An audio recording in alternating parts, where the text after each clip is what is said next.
अगर आपके सारी इच्छाएं, सारी खुशियां, सारे सपने बस आपके कहने मात्र से ही पूरी होनी शुरू हो जाए तो क्या आपको लगता है कि आप इस दुनिया के सबसे खुशनुमा इंसान बन जाओगे? वाकई अगर आपको ऐसा लगता है तो ये मूवी आपकी सारी गलतफहमियों को दूर कर देगी। ये मूवी है द रूम 2019, जहां एक कपल अपनी सारी विश पूरा करते करते एक ऐसे मोड़ पर आके खड़े हो जाते हैं जहां उनके खुद की लाइफ के दुश्मन वो खुद बन जाते। कहानी की शुरुआत में हम देखते हैं कि एक शादीशुदा कपल एक नई जगह पे आते हैं और एक सुंदर और शानदार घर खरीदते और आपस में बात करते हैं कि इस नए घर के साथ एक नई जिंदगी की शुरुआत करेंगे। एक्चुअली में उनका नाम मैट और कैट होता है, जिनमें से मैट का जॉब चली जाती है, वो पेशे से एक पेंटर होता है। इधर कैट की भी ट्रांसलेटर की जॉब चली जाती है और उनकी लाइफ बस उनकी सेविंग से आगे बढ़ रही होती है। अपने नए घर के साफ सफाई के दौरान मैट को एक अजीबोगरीब सी चाबी मिलता है। वो उसे समझ नहीं पाता और उसे यूजलेस सामान समझकर घर के बाहर फेंक देता है। अचानक उसे एक रहस्यमय रूम दिखता है जिसका लॉक देखकर वो उसी चाबी को वापस उठा कर लाता है और जैसा ही रूम को खोलता है लाइट ब्लिंक होना शुरू हो जाती है। उन्हें लगता है कि इलेक्ट्रिसिटी में प्रॉब्लम है और इलेक्ट्रिक डिपार्टमेंट में फोन करते हैं, लेकिन जब इलेक्ट्रिक डिपार्टमेंट से वो आदमी आता है तो वो कहता है ऐसे तारों से भरी जंजाल मैंने आज तक लाइफ में कभी नहीं देखी। वो कहता है ये काम मेरे बस की नहीं है और वहाँ से जाने लगता है और जाते जाते मैट को पूछता है तुम कहाँ से हो? मैट कहता है हम लोग अभी अभी यूरोप से न्यूयॉर्क में शिफ्ट हुए हैं। और वो आदमी कहता है तभी मैं सोचूं ये घर कैसे बिक सकता है, क्योंकि यहाँ ये घर कोई नहीं खरीदता, क्योंकि इससे पहले ये घर जिस कपल का था बहुत रहस्यमय ढंग से उस कपल की मौत हुई थी। इस बात से मैट काफी परेशान हो जाता है और आधी रात को खूब शराब पीता है और फिर उस रूम की ओर बढ़ता है। वहाँ बैठकर वो परेशानी में कहता है काश मेरे पास एक और बोतल होती।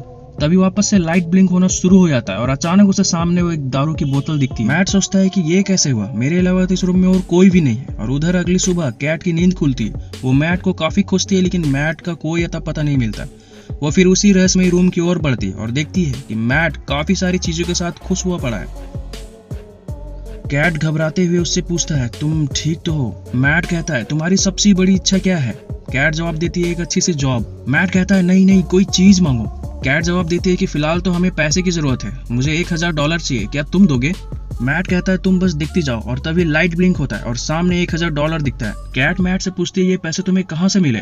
मैट बोलता है बस तुम विश करते चले जाओ, तुम्हें जितने पैसे चाहिए तुम्हें उतने मिलेंगे। और इसी बात पे कैट बोलती है मुझे $10 लाख चाहिए और तभी लाइट ब्लिंक होती है और सामने दिखता है $10 लाख। ये देख कैट घबरा जाती है और उस रूम से बाहर निकल जाती है और कहती है हमें पता नहीं ये कैसे हो रहा है और इसलिए हमें इस रहस्यमय रूम से दूर रहना चाहिए। ये बात सुन मैट कहता है कि हमारे पास ना जॉब है ना कोई सहारा है, चाहे जैसे भी अगर ये रूम हमारे सारे सपनों को पूरा कर रहा है तो फिर हर्ज ही क्या है, हमें बस अपने जीवन का आनंद उठाना चाहिए। और फिर आगे हमें दिखता है कि दोनों खूब मस्ती करते हैं, अपनी सारी इच्छाएं पूरा करते हैं, तरह तरह के स्वादिष्ट खाना खाना, कभी पैसों की भंडार बनाना, कभी हीरो की बरसात करवाना और इस दुनिया की सबसे महंगे अल्कोहल की लुप्त उठाना। अपने सारे इच्छाएं की पूरे करने का ये सिलसिला चलता रहता है और एक दिन ऐसा भी आता है जब दोनों थक चुके होते हैं। मैट कैट को सरप्राइज दिखाने के लिए ले जाता है और कैट सामने देखती है एक छोटे बच्चे का झूला। ये देख कैट की आंखों से आंसू गिरना शुरू हो जाता है। वो कहती है कि डॉक्टर ने हमें कहा था कि हमारे कभी कोई बच्चा नहीं हो सकता।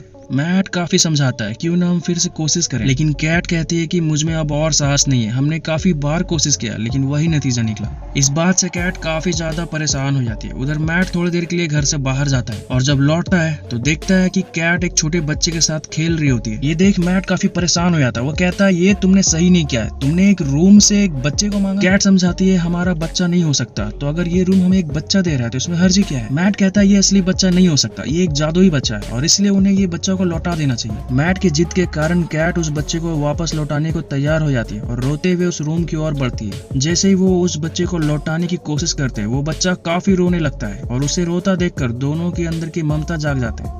इसी तरह जिंदगी आगे बढ़ती है। कैट उस बच्चे के लालन पालन में काफी व्यस्त रहना शुरू हो जाती है, लेकिन मैट अब भी उस बच्चे से उखड़ा रहता है। एक दिन मैट उस घर में इससे पहले हुए कपल की मौत के बारे में रिसर्च कर रहा होता है और वो पाता है कि उस कपल को मारने वाला आदमी आज भी एक मेंटल हॉस्पिटल में जिंदा है और उस मर्डर पे उसने कहा था कि उस रूम ने मुझे उन दोनों को मारने के लिए मजबूर किया था। ये बात पढ़ते ही मैट की होश उड़ जाती है। वो उस रूम की ओर देखता है और फिर तुरंत थोड़े से पैसे लेकर उस मेंटल हॉस्पिटल में उस आदमी से मिलने के लिए निकल जाता है। मैट जब उस आदमी से मिलता है तो वो देखता है वो आदमी काफी उम्रदार है। वो उसे बताता है कि मैं इस घर से इस जगह से तुमसे मिलने के लिए आया हूँ। उस घर का नाम सुनते ही वो आदमी हंसने लगता है और कहता है काफी मजे कर रहे हो ना, महंगे कपड़े, महंगे हीरे जवाहरात, खूब महंगे अल्कोहल, यहाँ तक कि ढेर सारी खूबसूरत लड़कियां, मजे तो खूब कर रहे होगे। मैट थोड़ा आश्चर्य हो जाता है। वो पूछता है उस रूम के बारे में तुम क्या जानते हो और तुमने ये क्यों लिखा कि उस रूम ने तुम्हें उन दोनों को मारने के लिए मजबूर किया था? ये सवाल सुनकर वो बूढ़ा आदमी जिसका नाम जॉन डोई होता है वो कहता है कि मैं तुम्हें जवाब नहीं बल्कि एक नसीहत दूंगा। जितनी जल्दी हो सके उस रूम से दूर हो जाओ। मैट कुछ समझ नहीं पाता और वो फिर वापस घर आता है, लेकिन रास्ते में एक जगह रुककर वो पेट्रोल भराता है। पेट्रोल के पैसे देने के लिए जैसे वो अपने जेब में हाथ डालता है, उसकी जेब से सिर्फ धूल निकलता है। मैट कुछ समझ नहीं पाता क्योंकि घर से निकलते वक्त वो अपने जेब में पैसे लेकर निकला होता है, लेकिन पेट्रोल पंप पे उसके जेब से धूल मिट्टी निकल रहे होते हैं। वो तेजी से अपने घर जाता है और घर में रखे सारे पैसे वो घर से बाहर फेंकना शुरू कर देता है और थोड़ी देर में सारे के सारे पैसे धूल में तब्दील हो जाते हैं। थोड़ी देर बाद वो बाकी सामान भी घर से बाहर फेंकता है और वो भी धूल में बदल जाता है। ये देख मैट को इतना तो समझ आ ही जाता है कि इस रूम द्वारा मांगे गए सारे धन दौलत सामान सिर्फ इस घर तक ही है। इस घर से बाहर ये एक मिट्टी है, इसके अलावा कुछ नहीं। मैट उस रूम की ओर बढ़ता है और सच्चाई जानने के लिए उस रूम में काफी तोड़फोड़ करता है, लेकिन उसे कुछ पता नहीं चलता। अगली सुबह कैट उस बच्चे सैन को घुमाने के लिए बाहर ले जा रही होती है। तभी मैट उसे रोकता है और कहता है बाहर इसे घुमाना सही नहीं रहेगा। कैट इस बात को नजरअंदाज कर उस बच्चे को बाहर ले जाती है। मैट अपनी आंखें बंद कर लेता है और थोड़ी देर बाद चीख पुकार सुनकर वो बाहर की ओर दौड़ता है और उन दोनों को घर के अंदर वापस लेके आता है। वो दोनों आश्चर्य होकर देखता है कि एक छोटा सा बच्चा अब 10 से 12 साल का हो चुका है। इसके बाद कैट के पूछने पर मैट बतलाता है कि इस रूम के द्वारा विश से मांगे गए सारी चीजों की लाइफ सिर्फ इस घर तक ही है। इस घर से बाहर ले जाने वाली सभी चीजों का लाइफ बहुत तेजी से अंत की ओर जाना शुरू हो जाता है और कुछ ही देर में उसका पूरा अंत भी हो जाता है। चूंकि इस बच्चे को तुमने उस रूम से ही मांगा था, इसलिए इस बच्चे का भी लाइफ इस घर से बाहर जाते ही तुरंत अंत की ओर जाना शुरू हो जाएगा। तुमने सिर्फ कुछ ही सेकंड इसे बाहर रखा और ये इतनी तेजी से 10 साल का हो गया। अगर तुम इसे कुछ सेकंड और बाहर रखती तो ये तेजी से बड़ा होता और फिर बूढ़ा होता और फिर इसका अंत भी हो चुका होता। लेकिन इस बात से दुखी होकर कैट काफी तर्क करती है। वो कहती है कि ये तो एक छोटा बच्चा है ना, ये कोई चीज तो नहीं है ना। लेकिन मैट कहता है कि ये हमारा अपना बच्चा तो नहीं है, ये एक रूम का द्वारा दिया गया जादुई बच्चा है, या फिर कह लो ये अजीब सा चीज है और इसीलिए मुझे ना ये पसंद है और ना ही मुझे इस पे भरोसा है। समय बीतता जाता है। अब कैट घर पर ही सैन को खिलाती है, घर पर ही उसे पढ़ाती है।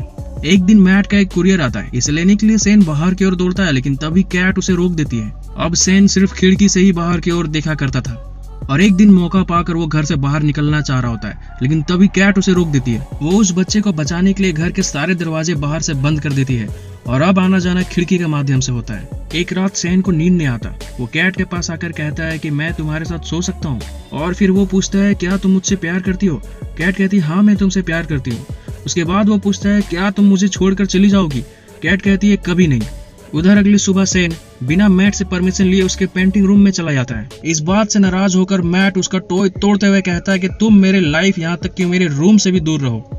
उसी रात सैन को उस रूम के बारे में पता चलता है और फिर वो उस रूम की ओर बढ़ता है। इधर अगली सुबह जब मैट की नींद खुलती है तो वो देखता है कि जो टॉय मैंने कल तोड़ा था वो आज वापस से सही हो चुका है। वो पीछे मुड़कर देखता है कि वो टूटा हुआ टॉय आज भी टूटा हुआ ही है और ये उसी का डुप्लीकेट टॉय है। ये देख वो समझ जाता है कि कोई उस रूम का प्रयोग कर रहा है। वो दौड़ता हुआ कैट की ओर जाता है, लेकिन कैट अपने बेडरूम में सो रही होती है। वो दोनों उस रूम की ओर बढ़ते हैं और रूम का दरवाजा खोलते ही देखते हैं कि वो रूम अब अलग ही दुनिया में बदल चुकी है। सैन वहीं बगल में खेल रहा होता है। कैट उससे पूछती है कि क्या ये सब तुमने किया। वो कहता है हाँ, लेकिन मैट उसे घसीटता हुआ उस रूम से बाहर लेके आता है और कहता है आइंदा इस रूम की ओर मुड़कर देखना भी मत, और रूम के चाबी को लॉक करके छुपा देता है। इस बात पे कैट मैट से काफी लड़ती है। वो कहती है कि वो तो एक छोटा बच्चा ही है और वो तो सिर्फ खेल ही रहा था, इसमें क्या बुरा है। मैट कहता है बुराई है, वो जादुई बच्चा अब सोचने लगा है, समझने लगा है, सपने देखने लगा है। अगर वो उस रूम में विश कर दे एक टाइगर के, एक लायन का या फिर ड्रैगन का ही, तो फिर हम सबकी जान खतरे में आ जाएगा। तभी फोन की घंटी बजती है। उधर सैन फोन उठाकर बातें करने लगता है। पीछे से मैट आकर उसे फोन छीनता है और पूछने पर पता चलता है कि वो फोन जॉन डुई का है। बातें आगे बढ़ती है और मैट उससे इस एजिंग प्रोसेस को रोकने का कोई तरीका पूछता है। जॉन जवाब देता है कि क्या तुम इस घर से बाहर किसी सामान को ले जाने के बारे में पूछ रहे हो। अगर हाँ तो रास्ता तो है, लेकिन क्या तुम ये कर पाओगे। इधर कैट सारी बात सुन रही होती है। उधर जॉन रिप्लाई करता है लाइफ के बदले लाइफ। मैट कहता है मुझे पहेलियां मत बुझाओ, मुझे क्या करना है बस वो बताओ। जॉन कहता है जिस किसी ने भी उस बच्चे को उस रूम से मांगा था उसे मरना होगा, मिटना होगा, और उसी की लाइफ उस बच्चे को मिल जाएगी और वो बच्चा इस दुनिया का हिस्सा बन जाएगा और तब वो कुछ करेगा जो कि दूसरे लोग करते हैं और फिर मेरी तरह एक दिन मेडिकल हॉस्पिटल में आ पहुंचेगा। मैट सारी बातें समझ जाता है और वो कहता है जैसे कि तुम पहुंच गए। जॉन रिप्लाई करता है हाँ मैं उस रूम द्वारा मांगा गया ही एक बच्चा हूँ और मुझे जिन लोगों ने मांगा था वो मुझसे काफी प्यार करते थे और वो जानते थे कि मुझे जिंदा रखने के लिए उन्हें मरना होगा और इसलिए मेरे खातिर उन दोनों की मौत हुई।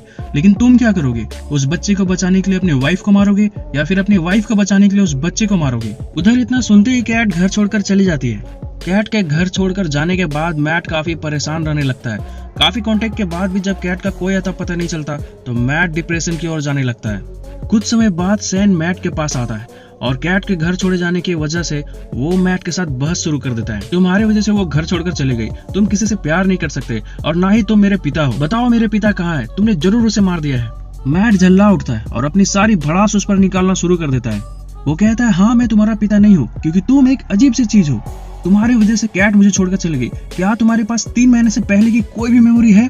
तुम्हें अभी बाहर फेंक दूं तो अभी बढ़ना शुरू हो जाओगे। ऐसा कहता हुआ मैट सैन को खींचता हुआ गेट के बाहर ले जाने की कोशिश करता है, लेकिन सैन हाथ झटक कर अपने रूम में रोता हुआ भाग जाता है। थोड़ी देर बाद इस व्यवहार के कारण मैट को काफी बुरा लगता है और वो सैन को जाकर सॉरी बोलकर उसे सुला देता है। उधर कैट वापस घर आती है और मैट और सैन को एक साथ सोता देखकर खुश हो जाती है। मन ही मन वो निर्णय लेती है कि अगर मैं मर जाऊं तो मैट और सैन आगे जाकर साथ में जिंदगी गुजार सकते हैं। ये सोचकर कैट आखिरी बार मैट के साथ इंटीमेट होती है। अगली सुबह जब कैट और मैट जब नींद से उठते हैं तो उन्हें सैन कहीं नहीं दिखता। वो पागलों की तरह सैन को खोजते हैं। वो देखते हैं कि मेन डोर खुला है और अचानक उनकी नजर एक जवान से लड़के पे पड़ती है।